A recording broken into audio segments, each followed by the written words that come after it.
Greetings once again, folks. Hope you've all had a fantastic weekend or time since the last you happened to be watching. So welcome, and welcome to any new subscribers.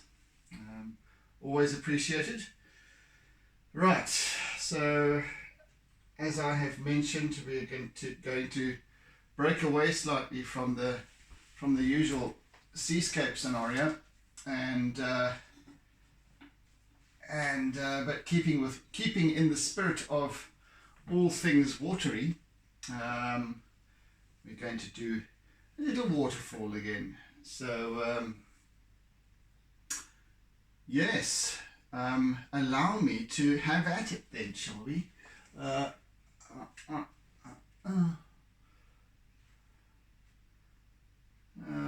And get this thing going, and then just allow it to unfold as it will. There we go, done. Bye.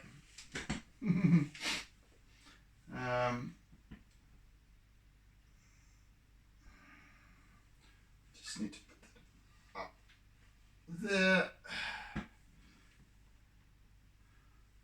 I had contemplated making this piece a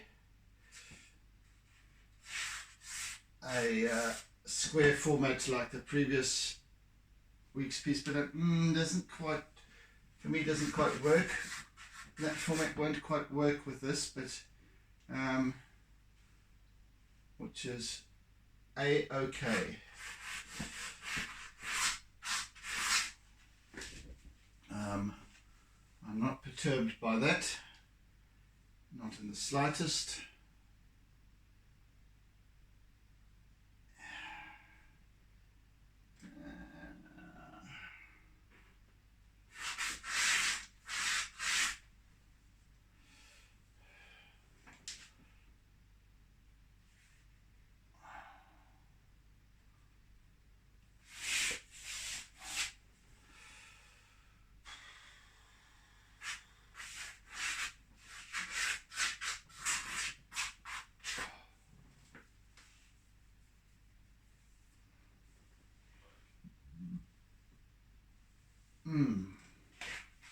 So basically, as we do each week, as we do with each new artwork, this first session is all about setting up the composition, the areas of contrast, light and shade, and all of that lovely stuff. So that we just you'll get a semblance of this piece starting to emerge. Yeah, so this is a I've done an artwork previously at this location. Very different angle though, however. Very different treatment as well, I think it will turn out to be, and an interesting one at the same time. So it's Porcupine Falls in Everton Gorge, KwaZulu-Natal, South Africa, but it could be anywhere in the world, anywhere on the planet. Which is what I quite like about these little scenes, these little intimate scenes, that they don't have any particularly recognizable qualities. They're much like any little waterfall, and these really aren't any significant falls. So they're like any other little waterfall anywhere in the world, except for those few people who do visit this place on a fairly regular basis and are very intimate with it, and all that goes on here, and will recognize it immediately. So yeah.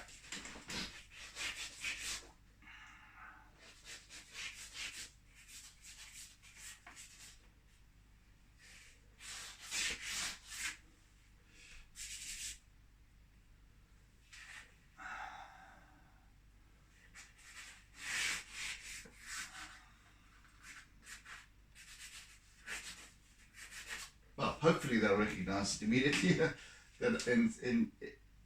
That I can interpret it in such a way that it is a recognizable, has that recognizable quality to it. So, well, we can only hope.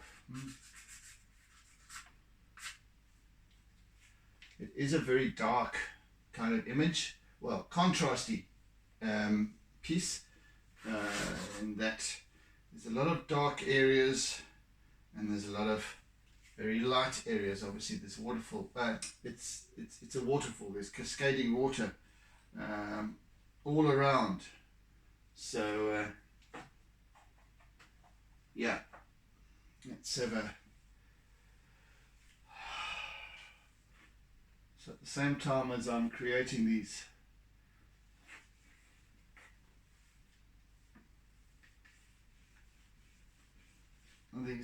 the white water, as it cascades down,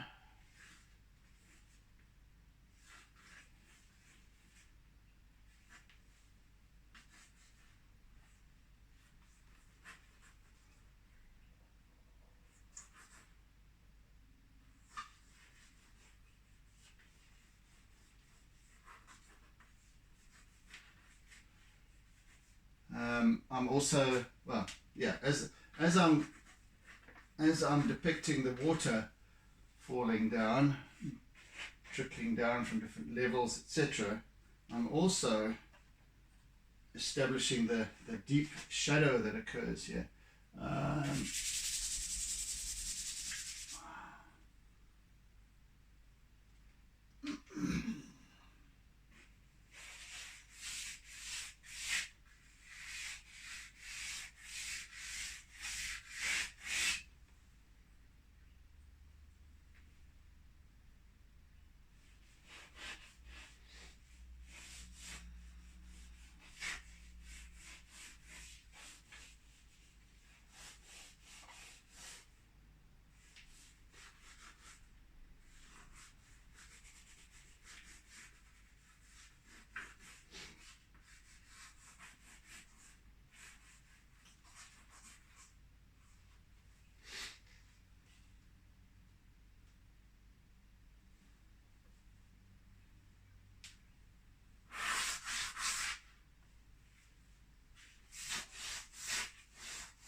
We're doing this with a piece of white, which I'm going to tackle. Do I have any left of my previous week's? No, I don't. Let me just grab a new one out. Just peel off some of this label to get things going. Right, that's better.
So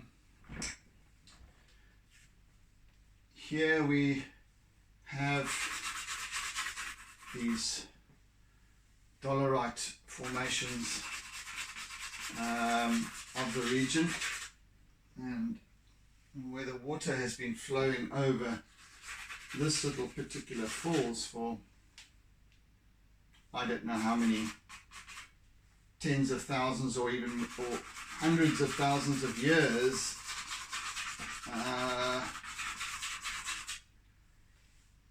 These rocks have obviously been eroded in places as well, but for the most part they are completely slick and black in appearance, with loads and loads and loads of algae and what have you building up over the millennia. So they might have the appearance of being something more granite-like. I think it's by and large we have dolorite underneath the water, because all around on the sides where the rocks are drier, they're kind of this yellowy color, almost like sandstone, but nowhere near as soft. Look at this stupid thing. Get away. This is not a very good quality piece of charcoal stick. It's got far too many little knots and what have you in it, that it is very flinty and scratchy, not nice and soft and consistent like some others are, but I think it's the luck of the draw sometimes. No matter what the brand is.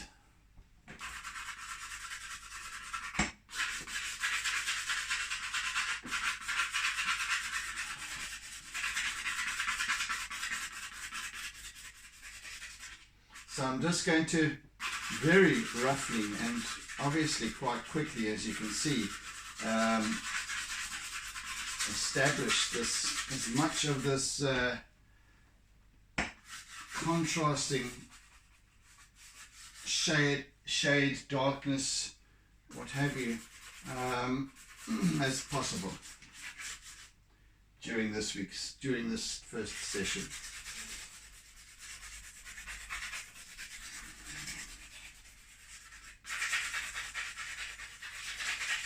So it might appear a little bit of a dog's breakfast after it's eaten. Well, not halfway through it's having eaten, where there's bits of food scattered all over the place and what have you.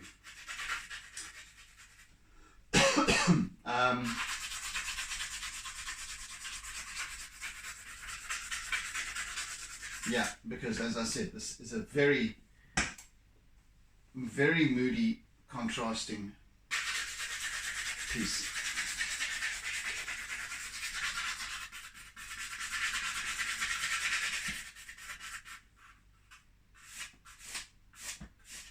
In fact, I shall also be employing our, probably a star player in this piece will be our compressed charcoal, star performer rather, because we've got a lot of very dark inky black areas in this artwork. So yeah, so I set this up, this first, oh, look at that, there's another knot. Hey,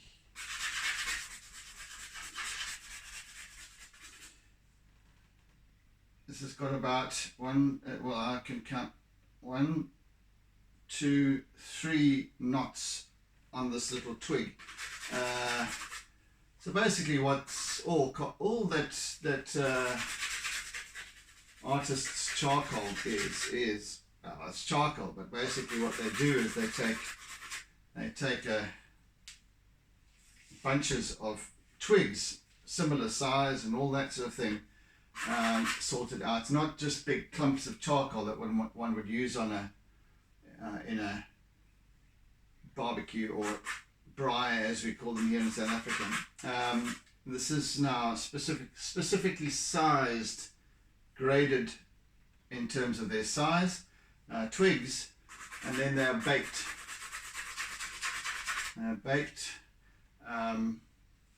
Depending on the volumes, but I've made my own before. It's fairly easy. You can either just get these. Okay, let me just break that so that I don't have this rubbish going on. So you get your little twigs and you get them to a certain size perhaps, and then you kind of cut them to a certain length and you pack them into a tin, like a biscuit tin, an old biscuit tin or something, or you can just wrap them up in layers of aluminium foil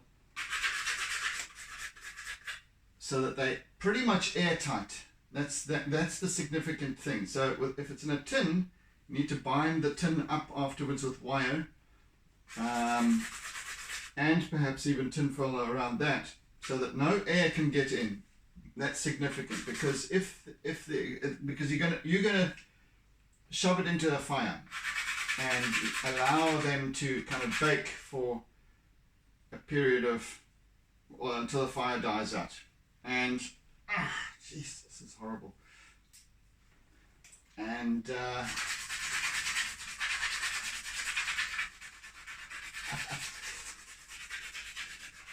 so if any air gets in, these little twigs will just consume themselves. They'll burn out, as opposed to bake into their blackness and the consistency.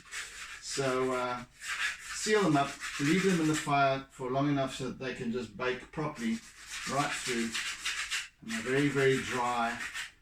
And then when you, maybe in the morning, you come and undo it all, and you've got these little charcoal sticks.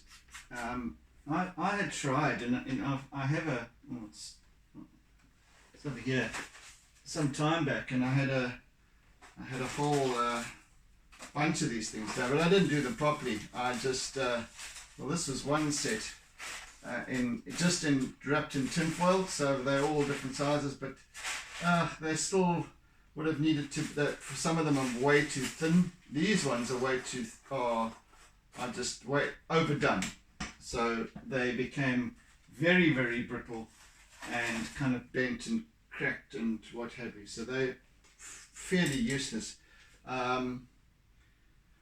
I don't know, and I know this was just a rudimentary trial run, but I don't know whether or not one needs to actually strip the bark off first, or allow the twigs to dry properly first. These were not dried, significantly dried, and then the bark was on and difficult to get off after it's been baked, etc. So I need to do some further trial and error stuff.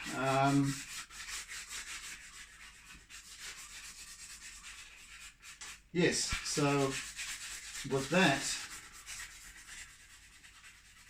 it's kind of a difficult, you can't really tell how they're going to work out unless you go through each little twig and see, well, it's got too many knots in it, or it's not necessarily going to be a great. I suppose whoever makes these things professionally does kind of check them out for that, but others don't necessarily do that much, and so you end up with pieces like this. Then you end up with other pieces that are are absolutely fine. Goodness, I don't need to get more yet, just yet, which I've got a few pieces left. I see that one's also got some. No, it doesn't. Yeah, so some of these pieces actually don't have knots in them. Anyway, waffling on here.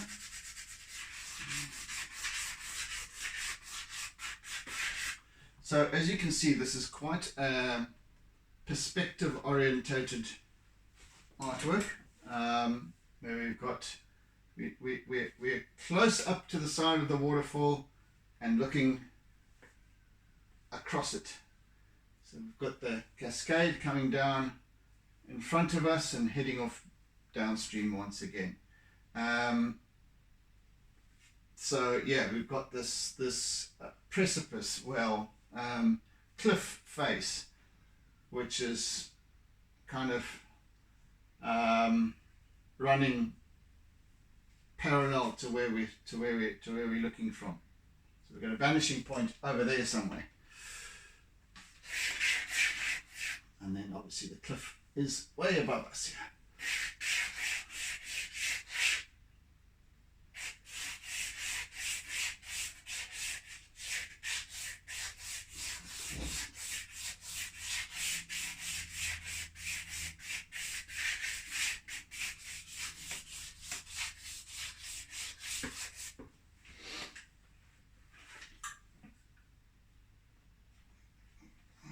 So I can put that back down there again. And then over this side we've got the end of the cliff and then a bit of foliage and what have you that's, yeah, through there.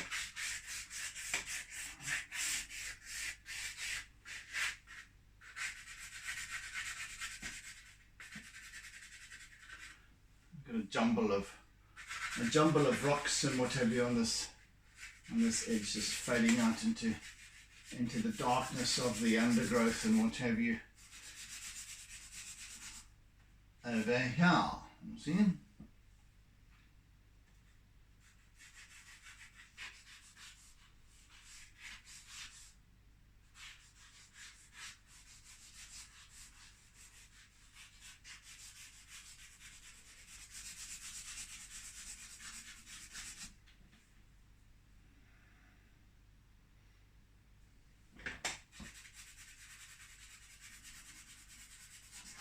Had to start our session approximately half an hour later today because of load shedding kicking in. Well, I knew it was there, so I kind of planned accordingly. Only half an hour's difference, and apparently we're having a respite from load shedding from today,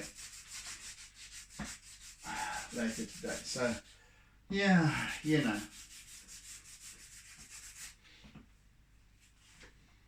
this is an ongoing problem in South Africa, with no real end in sight, I have to say. I don't know when they will eventually, if they will eventually, they can't.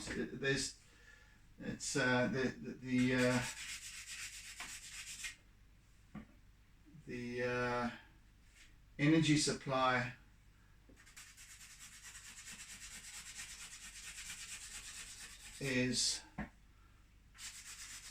has not been maintained, and it's just they're trying to play catch up here and failing dismally. So either we're stuck with, I think the best hope we have is that we end up with load shedding forever. And the worst case scenario is that we have a complete grid failure in South Africa with complete shutdowns, blackouts, which will, the economy is stuffed as it is. Oh, it's fun and games, I tell you. Right, anyway.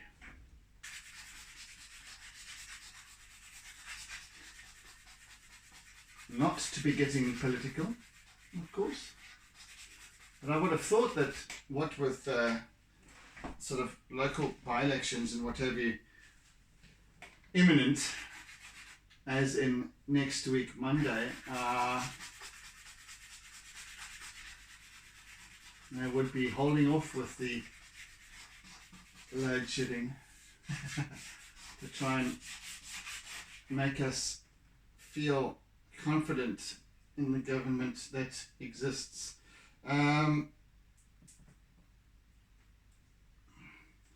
If they were to care in the first place, which they clearly don't.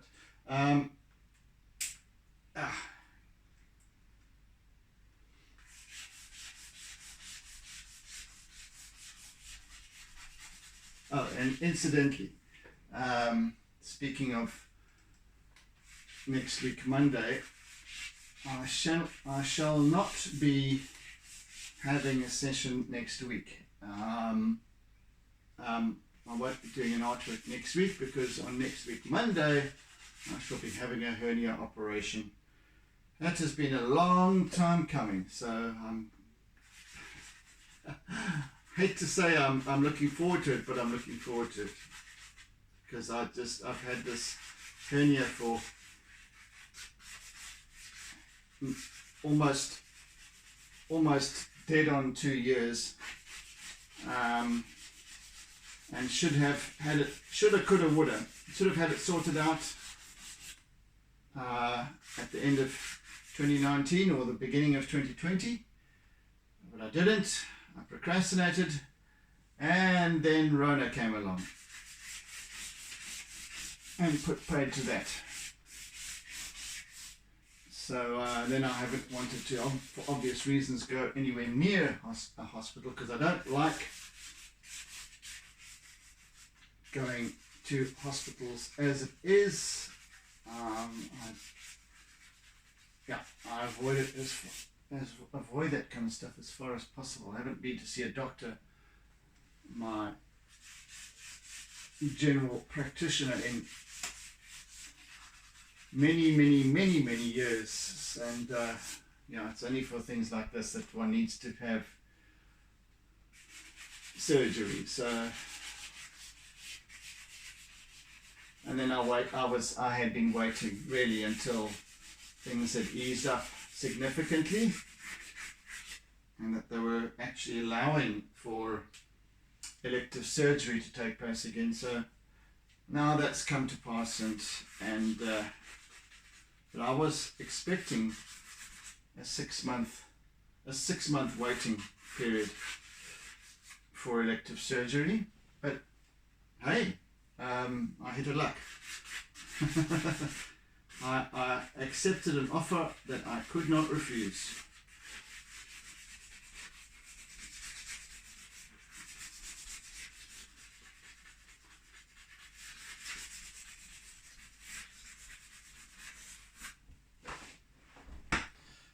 Anywho, there we have it. So I shan't be having I shall be in recovery next week, I think, for a while, and then I'll get back into it. It's not exactly strenuous work, but I might stay. I'll probably be in hospital for a couple of days for observation, and then there won't be time to start and complete an artwork in that week. So rather just put it off until the following week. Do another seascape.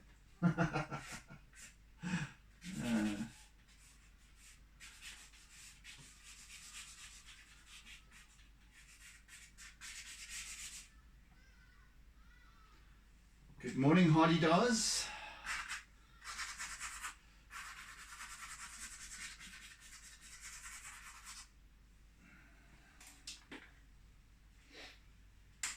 So you can start to see the gist of this piece emerging.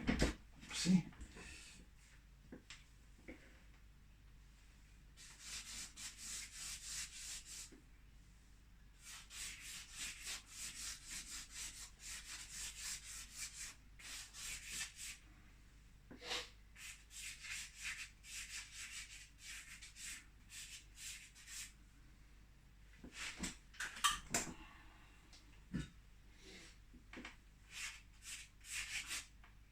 So as I said, up top here we've got foliage, vegetation, quite thick forest, indigenous forest.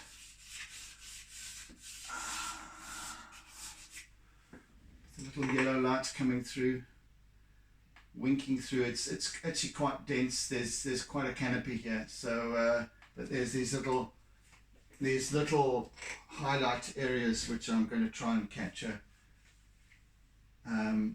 nicely as possible. So we've got a lovely, our focal point is way up here. Well, where the sun really catches the waterfall. But then we've got these lovely white cascading spots where it comes down almost step-like.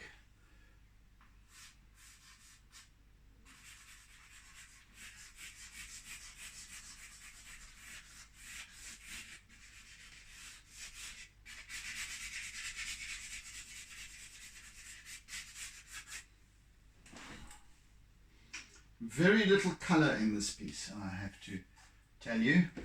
I'm going to be using very selective colours. So no, I'm almost going to be going back to my roots in that the way I was handling this particular combination of mediums was purely black and white. In other words, charcoal and chalk pastel white, and then a hint of colour, just a hint, and they've then evolved more into almost full colour, but still using the same mixed media, mixed mediums, not mixed media, mixed mediums. Yeah, so we're going back to just a hint of colour once again. So perhaps a little bit of green, a little bit of yellowy kind of ochre colours. But predominantly this is going to be a much more black and white orientated piece. So it'll make a bit of a difference from our usual bluey greeny seascapes with an abundance of colour.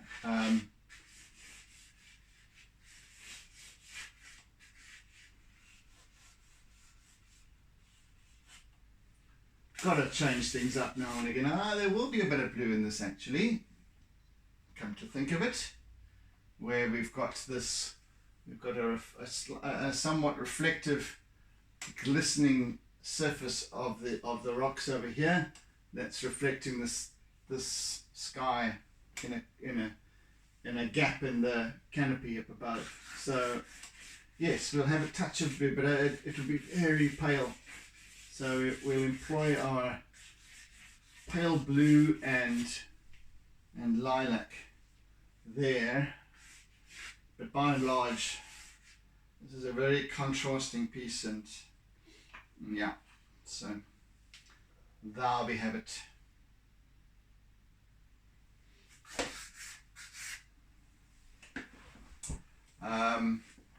Dan, I know you enjoy this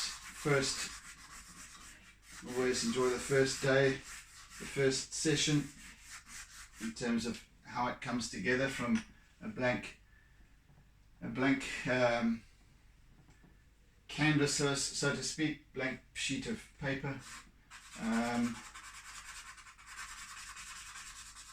So yes, that's what's going on here, and because this is a very, very contrasting piece, well, it has loads and loads of contrast. That effect has been exacerbated. So I'm not just putting in a few guidelines and a couple of shady areas. This is predominantly black and white. So I'm working on the heavier contrasting areas right from the get-go. Hello, Kit Kat. There's Kit Kat come to say hello, haven't you? Here we go. There we go. Say hello, everyone. Hello, everyone. Hello. Right.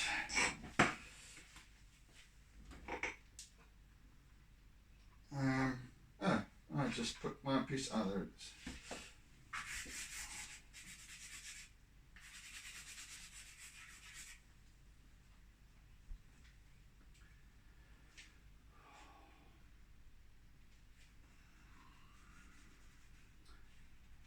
To sort of establish this, a couple of these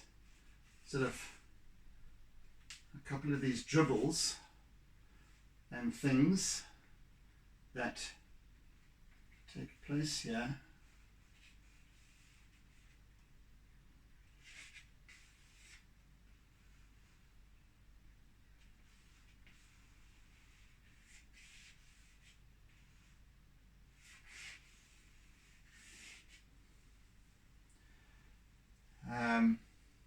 Some of these dribbles, and you'll often find that if you observe how water flows, where they come around a curved, not quite flat rock.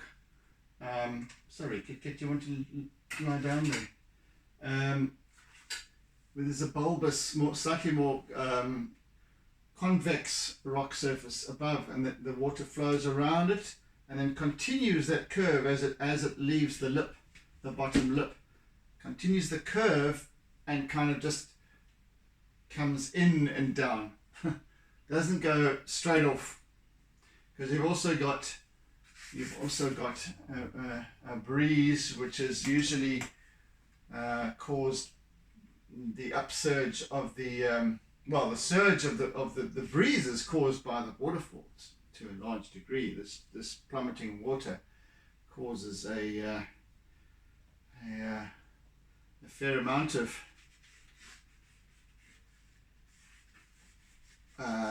airflow. So you've got those factors as well.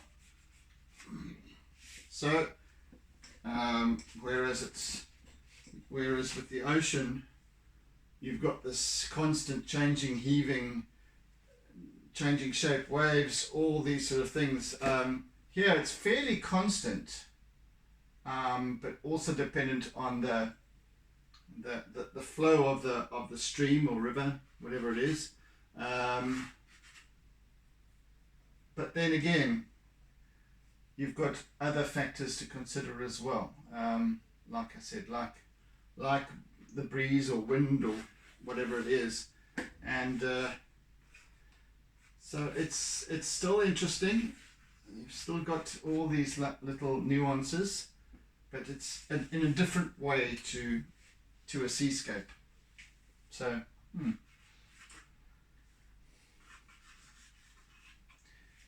quite a fun little interlude, I think this piece shall be.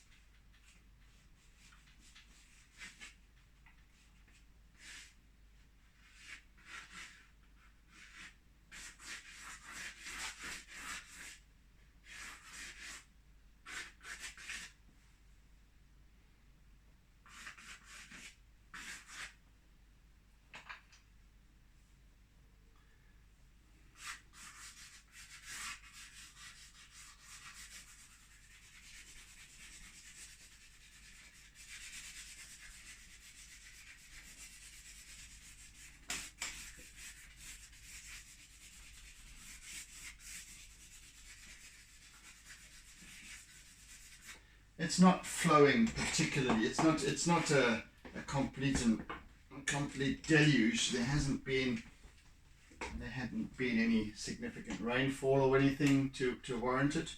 But when there has been significant rainfall, this does become a fairly powerful deluge. But it's not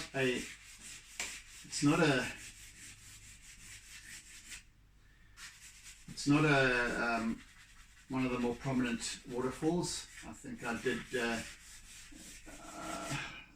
a couple of months back, I did the Howick Falls. Well, part of it, the top section, that's a proper deluge.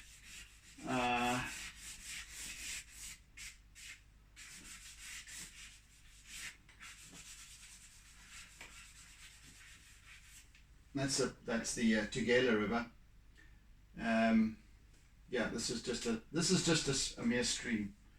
So,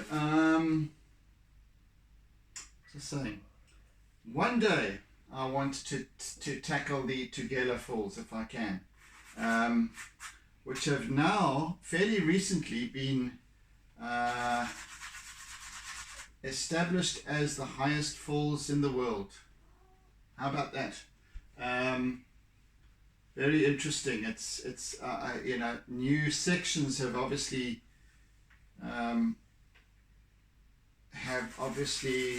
I think Angel Falls in South America. Where are the Angel Falls? Venezuela? No, not Venezuela. I forget.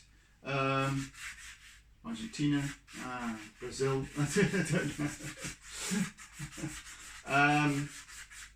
Where are the damn Angel Falls? Anyway, so the Angel Falls were at a point, well, up until recently, the highest falls in the world. But since new means of measurement have come into play, it's been established that the Togala Falls in the Drakensberg Mountains are now the highest falls in the world.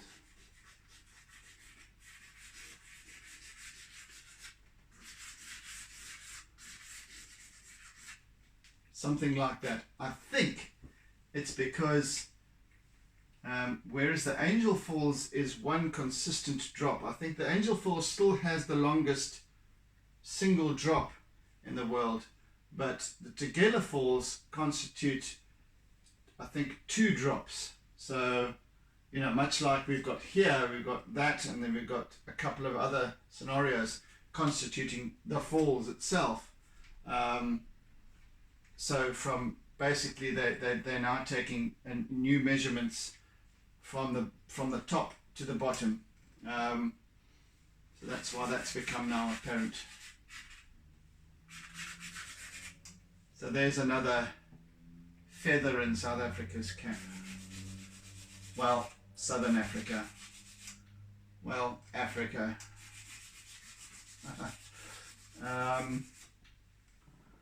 And I would love to depict a part of that, just for posterity's sake.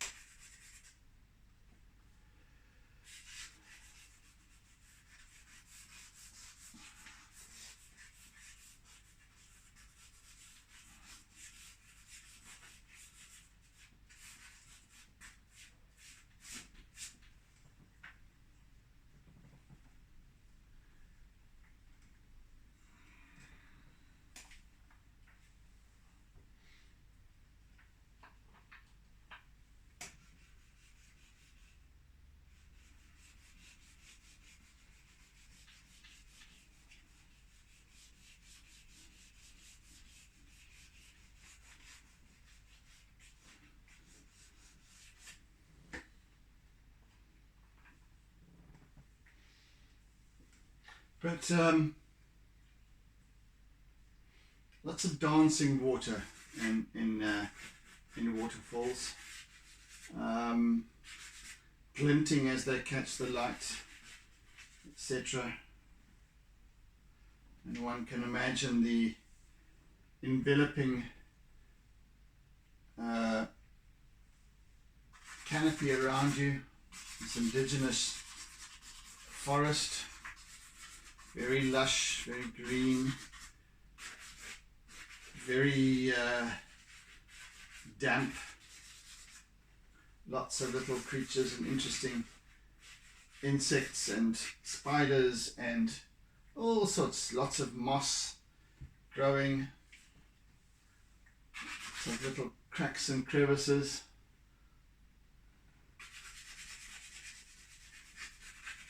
they're very different from a seascape, but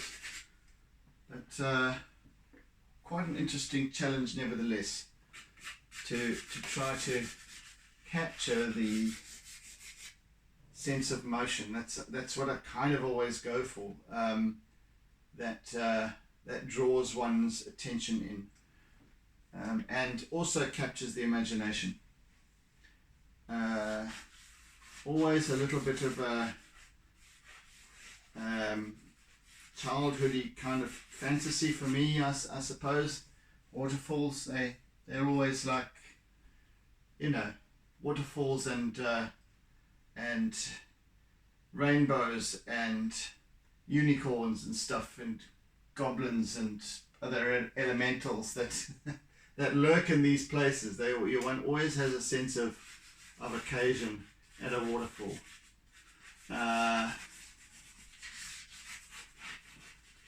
Always. Doesn't matter, actually, when you think about it, doesn't matter how big or small it is, there's always a sense of occasion, of intrigue, because of this sudden, you're walking through a forest, there's some motion, but it's generally quiet and whatever. You hear the bird calls, and then you come out into this part of a gorge, and there's just this sound, wall of sound almost, that virtually blots out everything else, and it just captures you, draws you in with this constant motion and light play and all of that. It's fascinating in itself, in and of itself.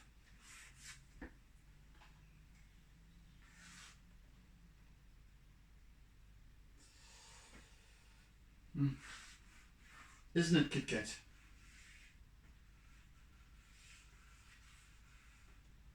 Yeah.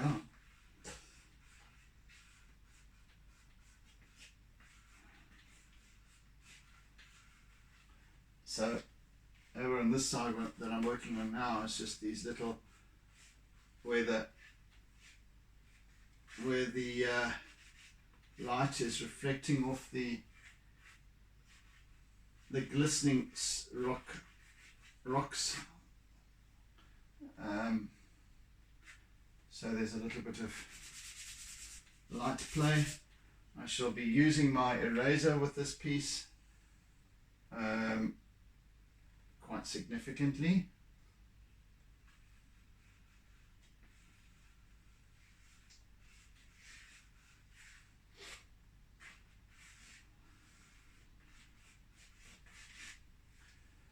But yeah, by and large, we've got all this cascading water down here. So.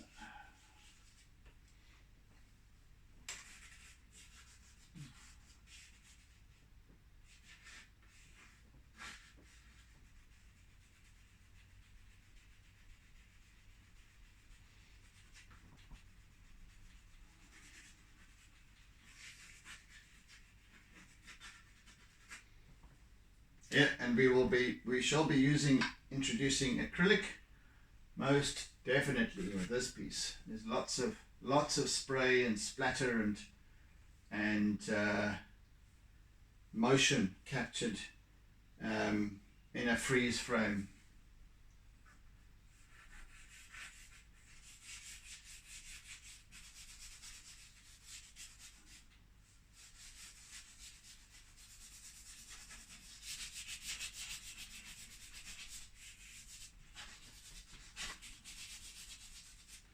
I'm actually holding this little piece of charcoal with my fingers extended beyond the end of it, so that I can apply the charcoal and smudge at the same time as I work.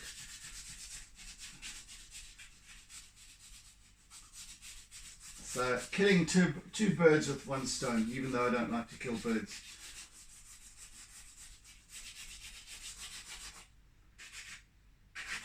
And I don't like throwing stones either. Here we go. There's another knotty knot. Nitty natty knotty knot, Kit Kat.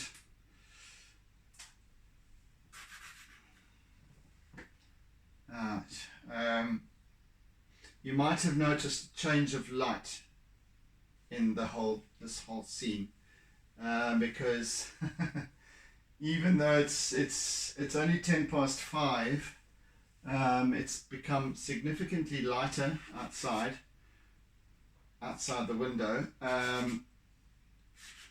I have when I set up the camera to film these sessions, and because I don't want every time, if I don't set it up that the lighting is stabilized, it will constantly be adjusting. So you're constantly, if I turn my face is lighter, catching the light, whatever, it will adjust and darken elsewhere.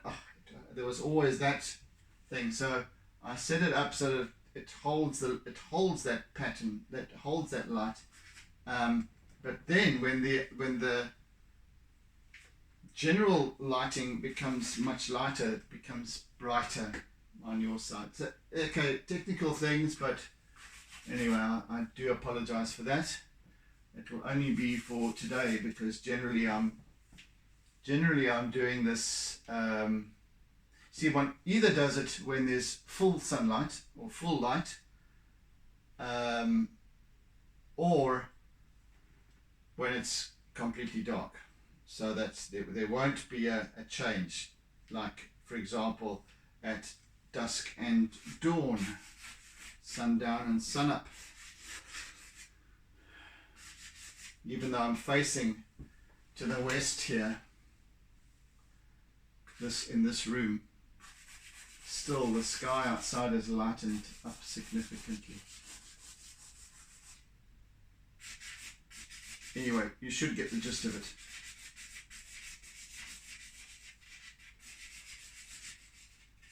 And tomorrow we'll be back to normal, hopefully, if little load shedding willing.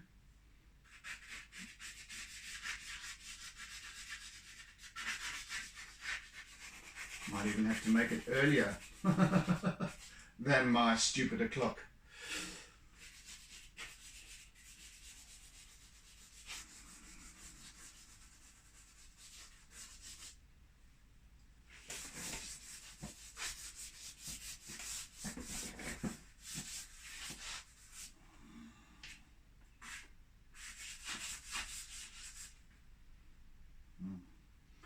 Just quickly put a clamp on it.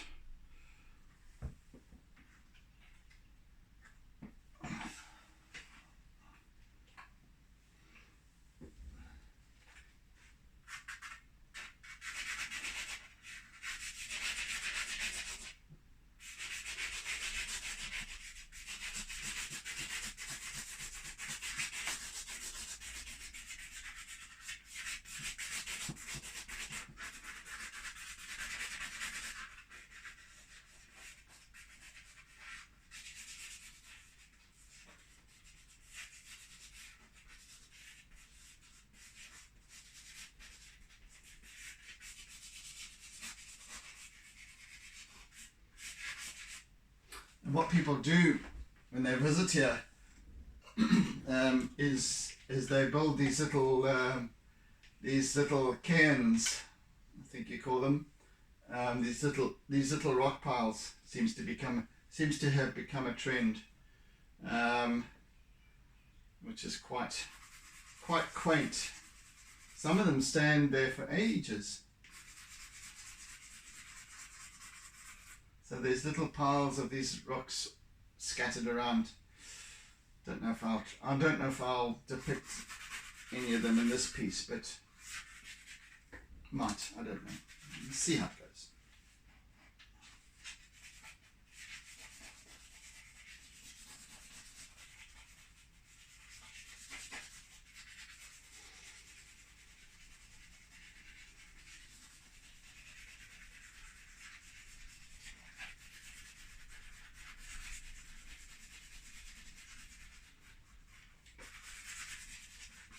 So I have managed to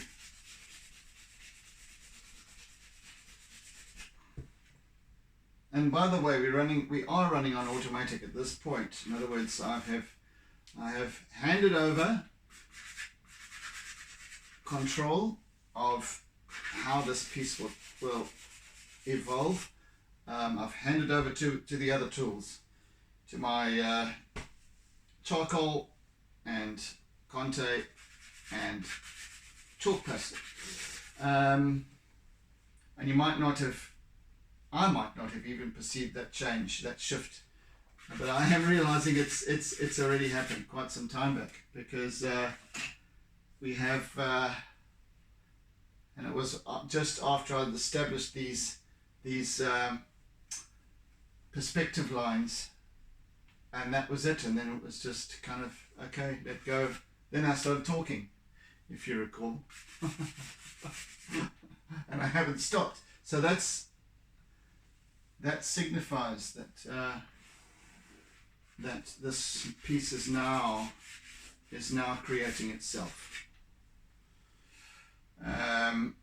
So we've established now our composition. We've established the greater areas of contrast, the light and shade, negative space, positive space, etc.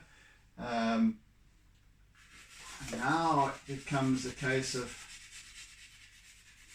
feeding and enriching this piece. You'll see that what appears here is in terms of the charcoal, it's quite dark, but once we start using the compressed charcoal, you'll see a marked difference in the blackness of it, the darkness of it. So we'll have a lovely range of tones, of tonal value and depth of field, etc., created with these two the two consistencies of black, along with, obviously, with the white. The same kind of thing applies. You'll see that the white pastel appears very white, obviously in contrast to the dark. But once I start applying the acrylic, it changes yet again, so that the acrylic then introduces the very white highlights. So yes, quite a moody kind of motion pic image. Lots of dancing light and water, which should be fun. So tomorrow there's another knot. Jeep, this piece is full of knots. Anyway, I want to use it entirely. I haven't got that greater stock of charcoals left now. I must conserve what I have, use what I have.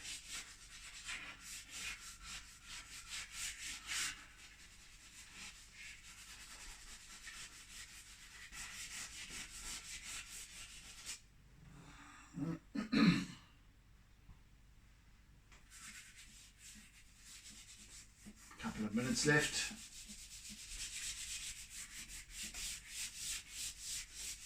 And this basis of charcoal will also be used to just blend out and form a base tone, as you can see. And as I blend it, it lightens up, and then I'll go over it again layer after layer and rework it and rework it and rework it. And that's what takes the time. Loads and loads of line work in this piece as well.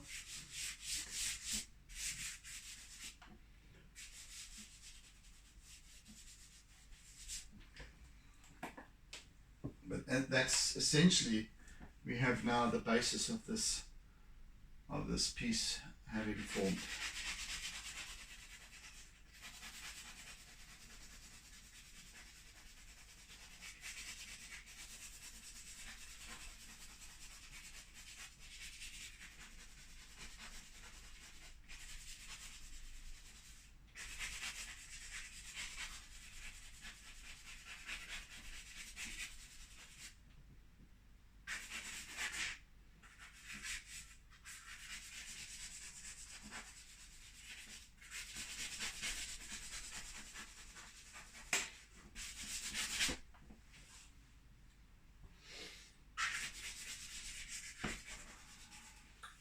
Oh, God, come on.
Right, folks, we're done for today. So, yes, thank you for joining. Thank you for sharing my work. Thank you for your comments, as always. I really do appreciate it. And welcome any connection. If you want to run something by me, if you want to ask me anything, please do so.